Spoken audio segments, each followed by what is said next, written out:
Hey everybody, I'm Gino Reynolds from The Real Opinion. Other than Part 2, I am a big fan of the Mission Impossible franchise. All of them, other than Part 2, are pretty fun, witty, action-packed, and enjoyable films.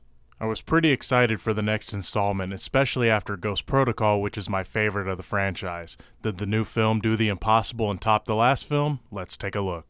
While investigating the existence of an organization called the Syndicate, Ethan Hunt is set up by a mysterious man and becomes a fugitive from his own government.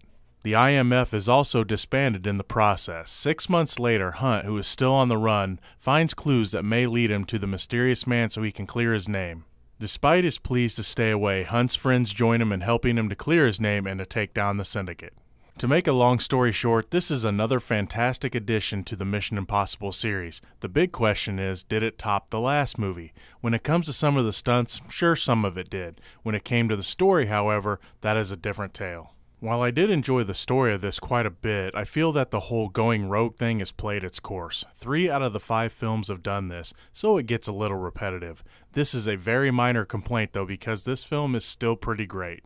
Another minor complaint would be that the villain was not as menacing as they were trying to make him out to be. I think they needed to push his part a little more to make me buy into what they tried to convince me that he was. This is not the fault of Sean Harris, who played the main villain, just the lack of screen time and character development.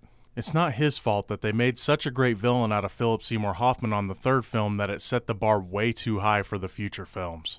Now you saw what I did to your little blonde friend at the factory, right? Oh, that was nothing. That was fun. The action in this movie is fantastic. I do wish they wouldn't have spoiled so many of the stunts in the trailer, but that didn't make them any less cool to watch.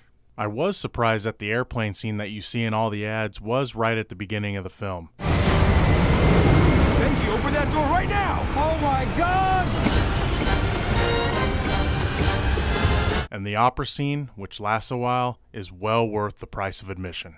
One last thing, though I know that scheduling was the real issue, I would have liked to known what happened to Paula Patton's character from Ghost Protocol. To date, that film has been her best role, and she was one of the best parts of that movie. Hopefully she can still return in a future installment of the franchise. My minor complaints really don't have any effect on how much I like this movie. It's still a solid entry to the franchise, and I am happy that Tom Cruise has said that they are already working on the next one. Here's hoping they can keep it going. But remember, it's only just one guy's opinion. I'm Gino Reynolds from The Real Opinion.